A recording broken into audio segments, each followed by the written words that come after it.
Aksi seorang penyidik yang memanggil Verdi Sambo Jenderal saat rekonstruksi pembunuhan Brigadir J viral di media sosial.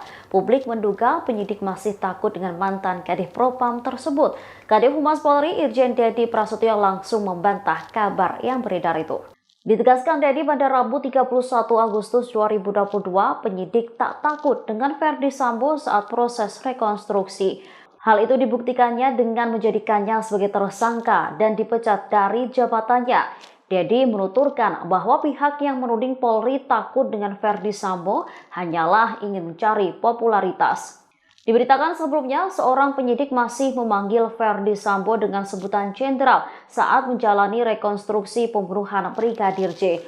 Momen Verdi Sambo dipanggil jenderal terjadi saat ia menjalani rekonstruksi di rumah dinas Duren 3 Jakarta Selatan pada Selasa 30 Agustus. Saat itu, Verdi Sambo tengah memeragakan adegan ke-54. Adegan itu menampilkan saat Verdi Sambo turun dari mobil Toyota Innova berwarna hitam.